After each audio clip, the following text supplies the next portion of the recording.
السلام علیکم. محمد عزیز صدیق اپنے پروگرام کے ساتھ حاضر خدمت ہے. عید کی چھٹیاں چل رہی ہیں، ذرا سادہ سا کپڑے عید کی دوستوں سے مل لیں کے بعد نا ذرا یہ ٹی شرٹ ایسی پہنی ہوئی ہیں. میرے ساتھ میرے بھائی، ہاں میں تعارف کے محتاج تو ہے نہیں بھائی، وہ جمیل فاروقی نام ہے. اللہ تعالیٰ اس کو زندگی اور صحت دے. آپ نے ان دنوں جتنے میرے پروگرام آپ دیکھ رہے ہیں نا عید پہ، خاص طور پر میں چن کے پیٹریوٹ سامنے لے کے آؤں. جہاں دین پہ کمپرومائز کریں گے نا ملک پہ کمپرومائز کریں گے. یاد رکھیے گا ہم ان لوگوں میں سے ہیں جو یہ دو چیزوں پہ بھول جائیے گا جان دے دیں گے ہم. تو ایک تو آپ لوگوں کو عید کی خوشیاں مبارک ہو. اللہ تعالیٰ آپ سب کو، آپ کے قریبیوں کو، والدین کو، بیوی بچوں، جو قریبی کو عزیز و اقارب ہیں، ان کو یہ خوشیاں کا موقع بار بار نصیب کرے. کشمیری ہم بھول نہیں سکتے، فلسطینی ہمارے دل کا تاج ہے. ہم نے مسلمان ہیں نا، یعنی آج ہم جن کی جنگ لڑ رہے ہیں، امریکہ کی جنگ لڑنا چاہتے ہیں یا یورپین یونین کی، کیا کیا ان لوگوں نے مسلمانوں کے لیے؟ مسلمانوں کی تباہی میں یہ لوگ ذمہ دار ہیں اور آج ہم ان کے پٹھو بنے ہوئے. ڈوب پڑنے کا مقام ہے ان لوگوں کا، جو بیٹھ کے ان کی باتوں کو آگے فرنٹ پہ لے کے چلتے ہیں کہ انہوں نے آپ کو چلا دینا. انہوں نے کہیں نہیں چلانا آپ لوگوں کو. چلے میں ابھی جمیل فاروقی صاحب کی طرف چلنے سے پہلے ذرا ان سے عید کے حوالے سے پوچھ لیں، وہ دن کیسا گزرا. لگتا ہے گاؤں کے اندر ہیں اپنے. تو وہ اپنا جمیل فاروقی صاحب، یار یہ تو سگنل آ رہے ہیں بڑے اچھے آپ کے ہاں، کیا چکر کیا ہے؟ کوئی عید شید اچھی بنا رہے؟ اور سر وہ پیٹریاٹ لوگ ہوتے ہیں نا، وہ بڑے طریقے کے ساتھ جہاں جاتے ہیں اپنا بوسٹر ساتھ لے کے جاتے ہیں. تو سگنلز اچھے ہیں، بہتر ہیں. گاؤں ہے لیکن اتنا بھی چھوٹا نہیں ہے کہ یہاں پر انٹرنیٹ کی فیسلٹی نہ ہو. میں نے اس لیے پہلے آپ سے کنفرم کیا تھا کہ سگنل ٹھیک آ رہے ہیں، اسکائپ کی کوالٹی بہتر ہے. میں رحیم یار خان سے تعلق رکھتا ہوں اور رحیم یار خان کے نواحی قصبے کوٹس بابا سے میرا تعلق ہے. اور پیدائش میری یہاں ہوئی، میں براٹ اپ کراچی کے اندر ہوا. میں ہائر ایجوکیشن اسٹیٹ سے لی ہے، امریکہ میں نیو یارک یونیورسٹی سے پڑھا.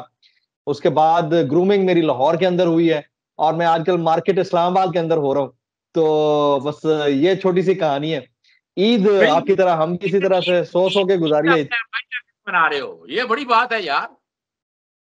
جی میں میرے پیرنٹس تو بچپن سے ہی نہیں تھے، لیکن جو سبلنگز ہیں یا فیملی کے قریبی عزیز ہیں، کوشش ہوتی ہے کہ سال میں ایک دفعہ میں 2-3 دن کے لیے وقت نکال کے یہاں پر آ جاؤں. اس کے علاوہ میں ویسے اوور آل سب کے ساتھ کنیکٹڈ رہتا ہوں گلوبلی، لیکن یہ جو 2-3 دن ہوتے ہیں نا، یہ اپنی فیملی کے ساتھ گزارتا ہوں، چاہے میں دنیا کے کسی بھی کونے میں ہوں. میں ابھی اسکردو میں تھا، یہی وجہ تھی میں مختلف سپیسز میں شرکت نہیں کر پایا. دوست کہہ رہے تھے وہاں سگنلز نہیں ہوتے. اسکردو میں بڑی اچھا ٹائم گزرا ہے میرا، 3-4 دن رمضان کے، کوئی روزہ نہیں چھوڑا. اور میری کوشش ہوتی ہے ہر سال کے رمضان میں کوئی روزہ نہ چھوڑا جائے. پچھلے 3-4 سال سے تو کنسسٹنٹلی کوئی روزہ نہیں چھوٹ رہا. الحمدللہ اس دفعہ بھی روزے پورے رہے. اس کے باوجود کہ وہاں موسم بڑا اچھا تھا، لوگ جتنے بھی ٹورسٹ آئے ہوئے تھے اسکردو کے اندر، سب نے اپنے روزے چھوڑ کے وہی فلائٹ کے اندر ہی کھانا کھا رہے تھے، چھوٹی چھوٹی چیزیں کھا رہے تھے، لیکن ہمارا روزہ انٹیکٹ تھا فیملی کا. تو میں اسے سیدھا پھر یہاں پر آیا ہوں. الحمدللہ روزے مکمل تھے. اور عید جو ہے جس طرح آپ ٹی شرٹ میں گزار رہے ہیں، میں بھی ٹی شرٹ میں گزار رہا ہوں. صبح کرتا پہنا ہوا تھا، بڑے اچھے سے ہم نے کرتا پہنا، عید گلے ملے سب کے. اس کے بعد پھر سو کے گزر رہا ہے ٹائم، کھا پی کے گزر رہا ہے. حالانکہ ڈائٹ کانشس لوگ ہیں، لیکن کیا کریں، پھر سٹائل اسی طرح ہی ہوتا ہے اظہر بھائی. لیکن جمیل بھائی میں تو دیکھتا رہا ہوں نا، آپ مست کردو میں بھی یہ نہ کہ نظر ہماری آپ کے پیچھے رہی ہے. جہاں جتنا موقع آپ کو ملتا رہا، آپ رابطے میں رہے. آپ کا دل دیکھیں، آپ چاہے بچوں کے ساتھ ریسٹ کرنے کے لیے، لیکن سکون سے نہیں رہے آپ یار. یہ ہمیں بھی پتا ہے یار، ہمیں بھی اندازہ ہے کہ آپ کو کتنا درد ہے پاکستان کے لیے اور یہاں کی عوام کے لیے. ورنہ کیا ضرورت پڑی ہے؟ یعنی وہ لوگ جہاں سے بھاگ کے انگلینڈ بیٹھے ہوئے ہیں، وہاں بیٹھے ملک کے خلاف سازشیں کر رہے ہیں، اور ہر ایک کو پتا ہے کہ وہاں کیا رول ہوا، سازشیں کہاں بنی گئی ہیں. اظہر بھائی ایک چیز میں ضرور کہنا چاہوں گا کہ لوگ پتہ نہیں کیا سمجھتے ہیں. میں نے بہت سارے ایسے لوگوں کو دیکھا ہے جنہوں نے جیسے ہی حکومت بدلی ہے، ان کا پہلے 100% ٹلٹ پی ٹی آئی کی طرف تھا. میں کلیئر بات رکھوں گا آپ کے سامنے، بھائی ہیں، آپ سے کوئی چیز چھپی ہوئی نہیں ہے. وہ ایک دم سے نیوٹرل ہوئے ہیں اور پھر ایک دم سے ان کا tilt P M L N کی طرف ہو گیا ہے.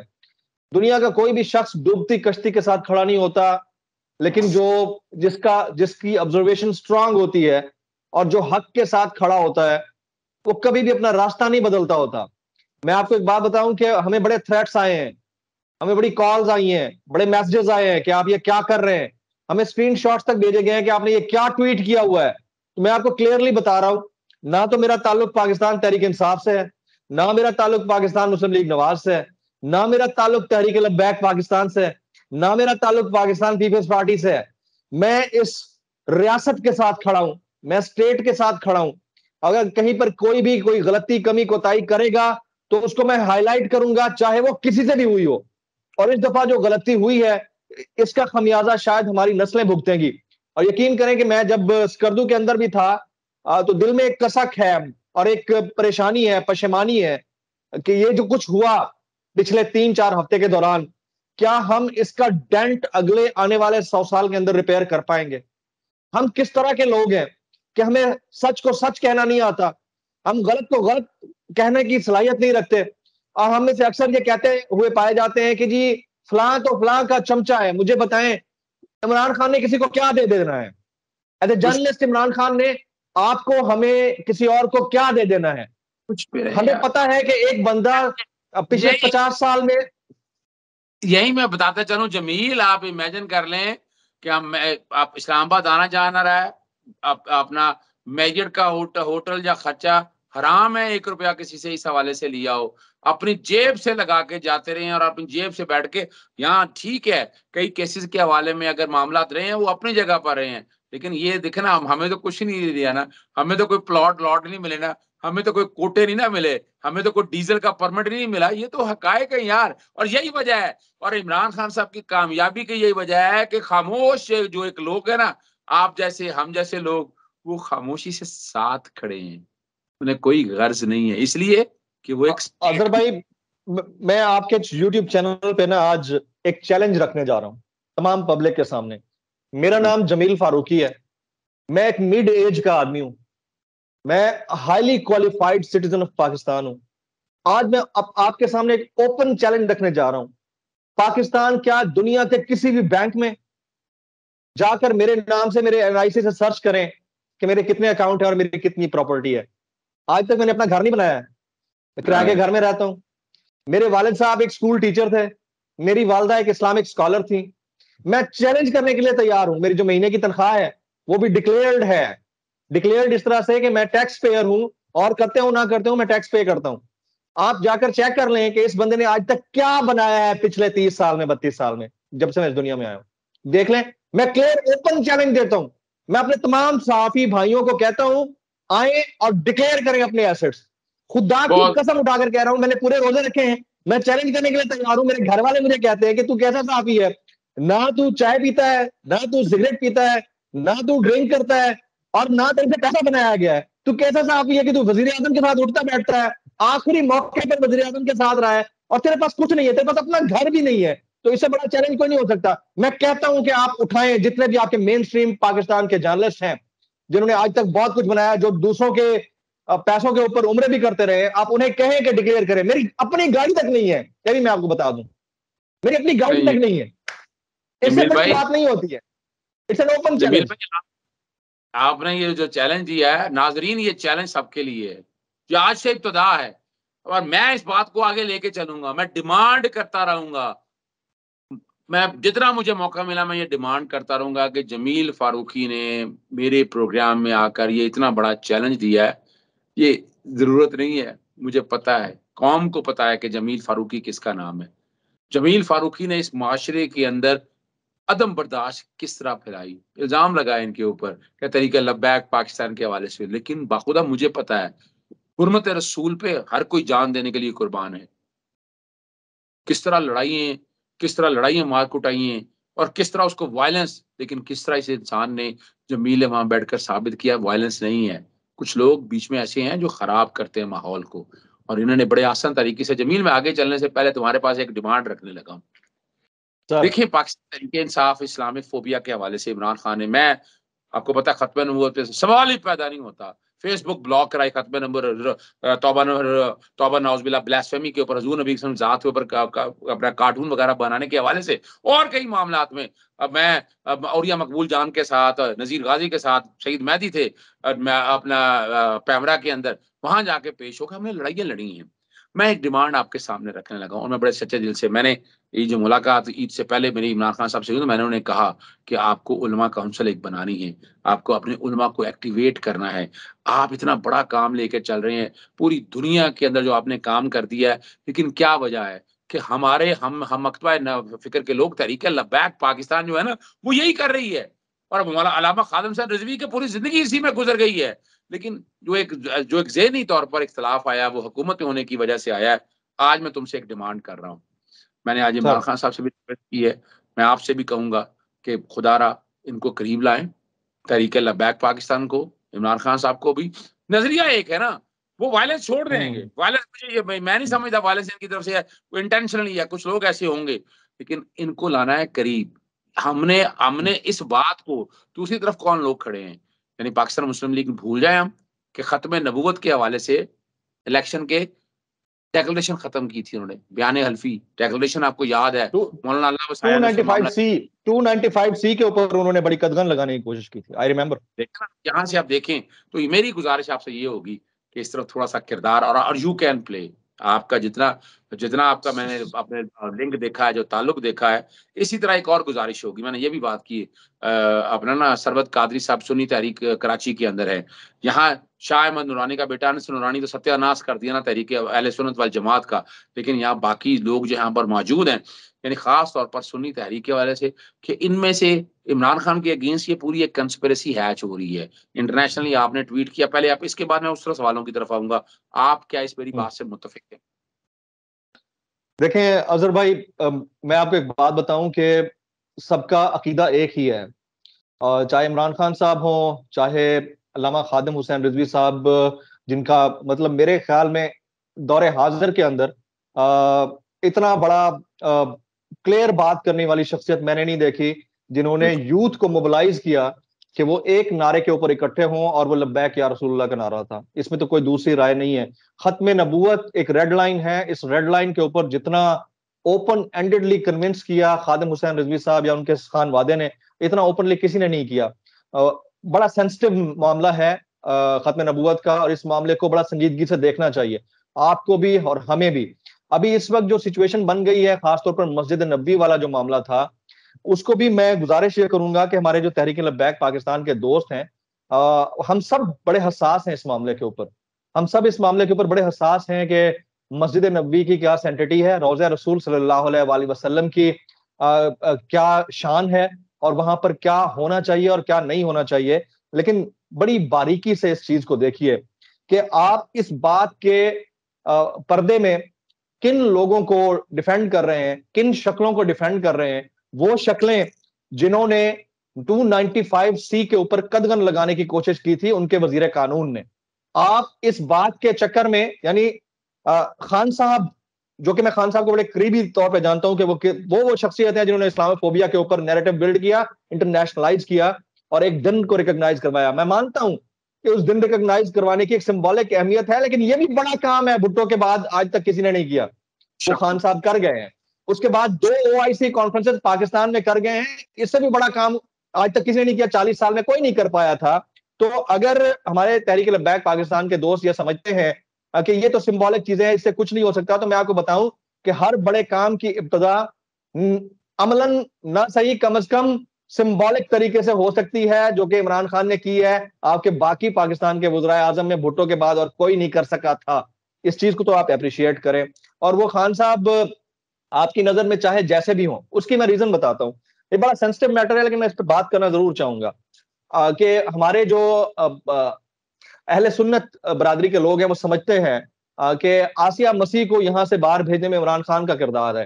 تو میں آپ کو کلیئرلی ایک بات کر رہا ہوں کہ اس معاملے میں بھی انہی کا کردار ہے جن کا کردار ہر معاملے میں ہوتا ہے۔ تو ہمیں اس چیز کو بڑا باریکی سے دیکھنا چاہیے، اس میں عمران خان صاحب کا کوئی کردار نہیں، عمران خان صاحب کا اتنا ہی کردار ہے، سنیے اظہر بھائی، عمران خان صاحب کا اتنا ہی کردار ہے جتنا رجیم چینج کے وقت عمران خان صاحب کا یہاں سے جانے کا کردار تھا۔ تو یہ اس ملک کے اندر سے لوگ اس ملک کے اندر لائے بھی جاتے رہے ہیں، اس ملک سے باہر بھیجے بھی جاتے رہے ہیں، تو اس میں آپ صرف ایک شخصیت کو مورد الزام نہیں ٹھہرا سکتے۔ میں آپ کو ایک اور بات بھی بتا دیتا ہوں، وزیر آباد کے اندر جو ہوا، جو کچھ مسجد رحمت اللہ عالمین کے باہر ہوا، اس میں بھی عمران خان صاحب کا کردار اتنا ہی ہے جتنا کہ ہم سب کو پتا ہے، اور جن کا ہے وہ بھی آپ کو پتا ہے اور مجھے پتا ہے، تو میں اس سے زیادہ ڈیٹیل میں نہیں جاؤں گا۔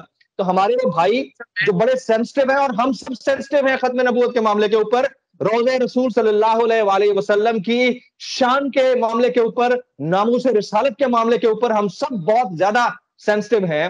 لیکن آپ اس بات کا اندازہ لگائیے کہ غم و غصہ ہے، اور اس غم و غصے کی وجہ سے لوگ غصے میں آ کر اب یہ سوچے بغیر کہ اس جگہ کی اہمیت کیا ہے، انہوں نے چور چور کے نعرے لگائے۔ گو کے نہیں لگنے چاہیے، لیکن یہاں پر 3-4 چیزیں ہیں۔ کیا کعبۃ اللہ شریف کی اہمیت نہیں ہے؟ اللہ کے گھر کی اہمیت نہیں ہے جہاں پر لوگوں نے کھڑے ہو کر گو عمران گو کے نعرے لگائے؟ تو اس وقت ہم لوگ کیوں خاموش رہے؟ کیا مزار قائد اعظم کی اہمیت نہیں ہے جہاں پر ہم کیا چاہتے آزادی کے نعرے لگائے گئے؟ گو کہ کوئی کمپیریزن نہیں ہے۔ روضہ رسول صلی اللہ علیہ وسلم کے شان کے اوپر ہماری جانیں قربان، اس کے اوپر تو کوئی کمپیریزن ہی نہیں ہے۔ میں ایگزامپل دیتا ہوں، کوئی تقابلی جائزہ نہیں ہے۔ لیکن انہوں نے جو بابائے قوم جنہوں نے اس ملک کو آزادی دلائی ہے، آپ کو ایک آزاد اسلامی نظریاتی تشخص دلایا ہے، ان کے مزار کے اوپر کیپٹن ریٹائرڈ صفدر نے اور ان کے حواریوں نے 1 گھنٹے تک مسلسل نعرے لگائے۔ پھر جنرل ضیاء الحق صاحب جنہوں نے پاکستان کے اندر اسلام کی بنیادوں کو، جڑوں کو مضبوط کیا، بھلے وہ ڈکٹیٹر تھے لیکن ان کے دور میں آپ کو پتا ہے کہ بہت سارے جہاد کا جو کانسیپٹ تھا افغانستان کے اندر اور کشمیر کے اندر، اس نے ایک جگہ پائی۔ ان کے قبر کے اوپر کھڑے ہو کر جیالوں نے، بلال بھٹو صاحب کے جو جالے تھے وہاں گئے ہوئے تھے، انہوں نے زندہ ہے بھٹو زندہ ہے کے نعرے لگائے۔ کیا قبروں کی اہمیت نہیں ہے؟ اس کا کوئی تقابلی جائزہ نہیں ہے روضہ رسول صلی اللہ علیہ وسلم سے۔ معذرت کے ساتھ میں کوئی کمپیریزن نہیں کر رہا، میں ایگزامپلز دے رہا ہوں، ان ایگزامپلز کو انڈرسٹینڈ کیجئے۔ تو جب یہ ساری چیزیں اس ملک کے اندر ہو رہی ہیں اور مذہبی منافرت کو غلط طریقے سے استعمال ہو رہا ہے، تو آپ یہ ضرور انڈرسٹینڈ کیجئے کہ عمران خان وہ شخصیت تھا جس نے اس ملک کے اسلامی تشخص کو انٹرنیشنلائز کیا ہے۔ وہ بہت سے طریقوں سے غلط ہو سکتا ہے، ان کے ٹیم میں لوگ غلط ہو سکتے ہیں، لیکن آپ کو ان کے اس کام کو کم از کم اپریشیٹ کرنا چاہیے، اور اس مذہبی ہوا کو، جو ایک معاملہ آگے بڑھا ہوا ہے، جذباتیت کو، اس کو آگے بڑھانے کی ضرورت نہیں ہے میرے خیال میں۔ اس کو انڈرسٹینڈ کرنا چاہیے، غلطیاں کوتاہیاں انسان کی سب معاف کرتا ہے، اللہ پاک بھی معاف کرتا ہے۔ تو وہاں پر جو لوگ موجود تھے ان کے خلاف کارروائی لا آف دا لینڈ کے مطابق ہونی چاہیے، ہم کب منع کر رہے ہیں؟ لیکن عمران خان خود تو کھڑے ہو کر نعرے نہیں مار رہا تھا نا بھائی، عمران خان نے تو کھڑے ہو کر نعرے نہیں مارے نا وہاں پر۔ عمران خان نے تو خود کہہ دیا کہ میں تو کنڈیم کرتا ہوں، میں تو سوچ بھی نہیں سکتا ایسی چیز کا۔ تو ان چیزوں کو بڑی باریکی کے ساتھ ہمیں اس کے درمیان ڈفرنس کر لینا چاہیے۔ مجھے پتا ہے کہ مجھ سے ڈائریکٹ بات کرتے رہے لوگوں نے، باقاعدہ میسجز کیے، مجھے گالیاں دی، پتہ نہیں کیا کچھ کہا، میں ان کو اگنور کرتا ہوں، میں معاف کرتا ہوں ان کو، کیونکہ ہم سب ایک راستے پہ ہیں، اور راستہ ہے نبی پاک صلی اللہ علیہ وسلم کی ناموس کی حفاظت کا، اس میں کوئی دوسری رائے نہیں ہے۔ اور کل کو اگر عمران خان صاحب اور یہ اہل سنت طبقہ بشمول تحریک لبیک پاکستان یہ ایک ساتھ کھڑے ہوتے ہیں تو ہمیں کوئی اعتراض نہیں ہوتا۔ لیکن میں ایک بات ضرور کہوں گا، میں جرنلزم کر رہا ہوں، جرنلزم میں ایک وقت میں اگر تحریک لبیک پاکستان کے ساتھ ناانصافی ہو رہی تھی تو میں ان کے ساتھ کھڑا تھا، اور جرنلزم کے اندر ایک وقت میں اگر عمران خان صاحب کے ساتھ ناانصافی ہوئی ہے رجیم چینج کی صورت میں، تو میں خان صاحب کے ساتھ کھڑا ہوں، چاہے کسی کو اچھا لگے یا برا لگے۔ اس میں ہمارے کوئی بھی دوست احباب ہوں جن کا تعلق مذہبی جماعتوں سے ہے یا نہیں ہے، تو میں آئی ڈونٹ مائنڈ اٹ۔ لیکن پلیز میری فیملی کو گالیاں مت دیں، مجھے گالیاں مت دیں۔ آپ ٹرینڈ چلا رہے ہیں، آپ کا رائٹ ہے، I respect that, but please respect my right to speak too, تو اس کی بھی ریسپیکٹ کریں۔ دیکھیں آرٹیکل 19 بڑا کلیئر ہے نا، یہی تو ہمارا رونا ہے، یعنی ہماری طرف یہی لوگ ہیں۔ آپ اندازہ لگائیں کہ اس ایشو کے اگر آپ دیکھیں، آپ اللہ تعالیٰ آپ کو زندگی اور صحت دے، آپ تو اصولوں کے ساتھ کھڑے ہیں نا۔ آج کہاں ہے حامد میر؟ کہاں ہے آج؟ کہاں ہے طلب سے؟ کہاں ہے غریدہ فروخی؟ کہاں ہے آصفہ شرازی؟ کہاں یہ وہ سارے لوگ جو بڑی باتیں کرتے تھے؟ ڈوب مرنے کا مقام ہے یہ، جو ملک دشمن کے خلاف لوگ چلتے ہیں، ان لوگوں کو اگر دیکھا جائے تو ہر ایک کو پتا ہے، جمیل فاروقی صاحب آپ مرد مجاہد ہیں، آپ مرد ہو رہے ہیں، اللہ تعالیٰ آپ کو زندگی اور صحت دے، آپ اصولوں کے ساتھ، ہمیں بھی اندازہ ہو جاتا ہے کہ کون لوگ کیا ہے، اور جو سچ بولنے والی یہی تو بات ہے۔ اور ہمیں وجہ کیا ہے، ہمیں فرق کیا ہے؟ ہم کن لوگوں میں سے ہیں؟ ہم ان میں سے ہیں جو برائی کو ہاتھ سے روکتے ہیں، جو زبان سے، اور ہم دل سے برا ہو جانے والے بھی نہیں ہیں، ہم نہیں آرام سے بیٹھنے والے، ہم کھل کے بات اور سامنے آگے بات کرتے ہیں۔ میں بات کو آگے بڑھاتا ہوں اس حوالے سے۔ دیکھیں آپ نہیں سمجھتے اس معاملے میں سپریم کورٹ کو آج خود نوٹس لینا چاہیے۔ سپریم کورٹ ابھی تک خاموش کیوں بیٹھی ہے؟ اور عدالتوں کے اوپر جو باتیں ہو رہی ہیں یعنی یہاں سب سے بہتر کردار جو ہے وہ سپریم کورٹ کر سکتی تھی. پورے ملک میں ایف آئی آر ہو رہی ہیں اور ایک سے زیادہ ایف آئی آر ہو نہیں سکتی ہے ایک وقوعے کی, لیکن اسلام آباد ہائی کورٹ نے بھی بڑا لمیٹڈ سا رکھا اپنی ایف آئی آر. تمہارے پاس اختیار ہے اسلام آباد ہائی کورٹ کا کہ اسلام آباد ہائی کورٹ میں ایف آئی آر ہو چکی ہیں, باقی ایف آئی آر پہ آپریشن ختم کر دے. اسلام آباد ہائی کورٹ روک سکتی تھی, پرنسپلی روک سکتی تھی, لیکن نہیں کیا گیا. اور ہماری سپریم کورٹ بھی اس پہ خاموشی میری خود سمجھ سے بالا تر ہے. جہاں قتل و غارت ہوگا تب جاگے گی. آپ کیا سمجھتے ہیں کہ آپریشن رجیم اس حد تک ہے کہ وہ الٹیمیٹ معاملہ تک لے کے جائیں گی؟ دیکھیں, میں خان صاحب نے اس امپورٹڈ حکومت نامنظور والے نیریٹو کو اتنے بڑے لیول پہ اور میسو لیول پہ نیشنلائز اور انٹرنیشنلائز کیا ہے کہ اب آپ کے جو فصلی بٹیرے ہیں ان کے پاس سوائے اس کو بلڈوز کرنے کے, اور بلڈوز کس طرح ہو سکتا ہے؟ بلڈوز دو تین طریقوں سے ہو سکتا ہے. یا تو آپ ان کے پر جھوٹے مقدمات بنائیں, جھوٹے کیسز بنائیں, یا کسی مذہبی منافرت کے اندر انگیج کر دیں. اور آپ دیکھیں نا, عمران خان تو نہیں کھڑا ہو کر مسجد نبی میں نعرے مار رہا تھا, بھائی آپ کریں کیس ان کے اوپر اور لوگوں کو پھد لیں, ان کو ساری زندگی کے لیے بین کر دیں, آپ ان کی شہریت ختم کر دیں وہاں سے, مسئلہ نہیں ہے. خان صاحب نے تو یہاں تک کہہ دیا ہے کہ میں یہ سوچ بھی نہیں سکتا اس طرح کی بات روزہ رسول پہ کروانے کی کسی سے. اول تو میں اس کو اور بڑی باریکی سے دیکھتا ہوں, لیکن انہوں نے یہ کر دیا, کنڈیم کیا, بڑی زبردست بات ہے.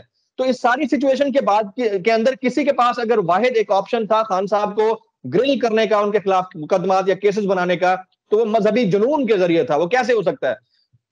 یہ ایک دن کی بات نہیں ہے اظہر صدیق صاحب, میں آپ کو کلیئرلی کر رہا ہوں.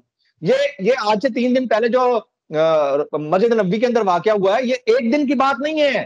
میں پچھلے 3 ہفتے سے ٹرینڈ دیکھ رہا ہوں, اور ان ٹرینڈز کے اندر یہ بات دیکھ رہا ہوں کہ خان صاحب کو, پی ٹی آئی کو, ان کی جماعت کو کسی بھی طرح سے کسی مذہبی معاملے کے اندر الجھا کر ان کے اوپر لیبل کیا جائے.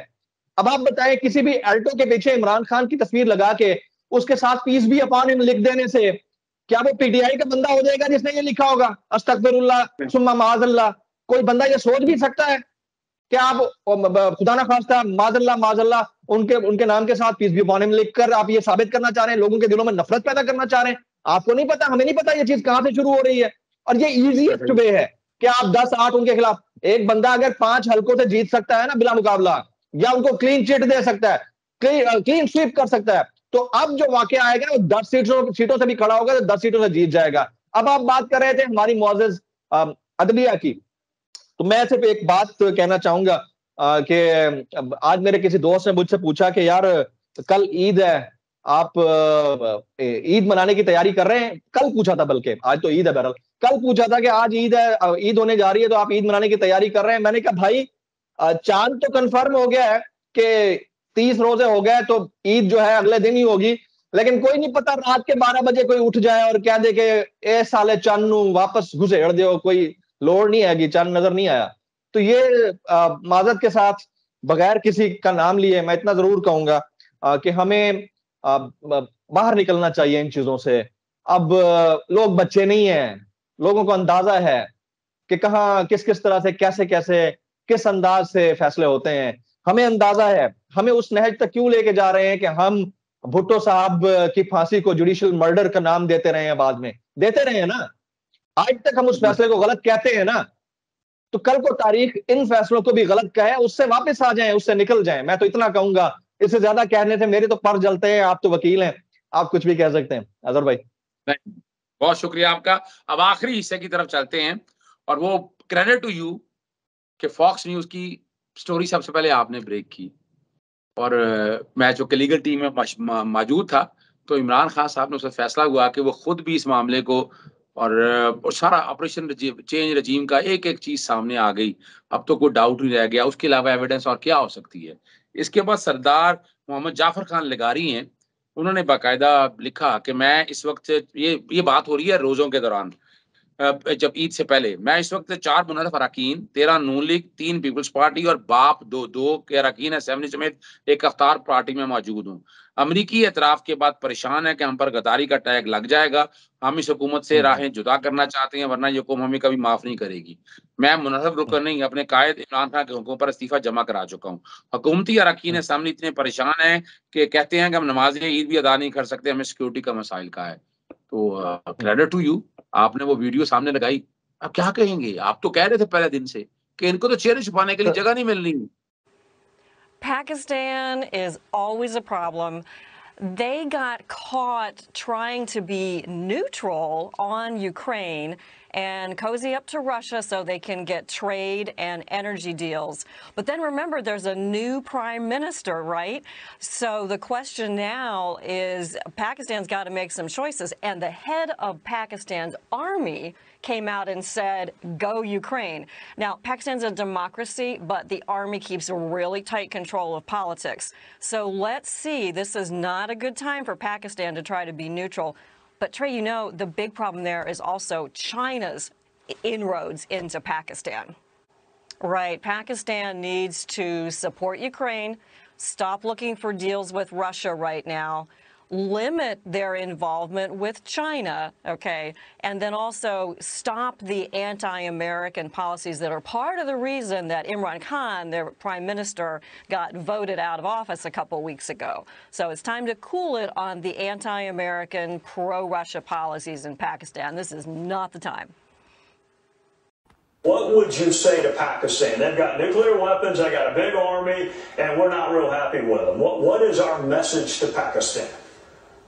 Right. Pakistan needs to support Ukraine, stop looking for deals with Russia right now, limit their involvement with China, okay, and then also stop the anti-American policies that are part of the reason that Imran Khan, their prime minister, got voted out of office a couple weeks ago. So it's time to cool it on the anti-American, pro-Russia policies in Pakistan. This is not the time. We're going to be watching closely and we hope you will come back.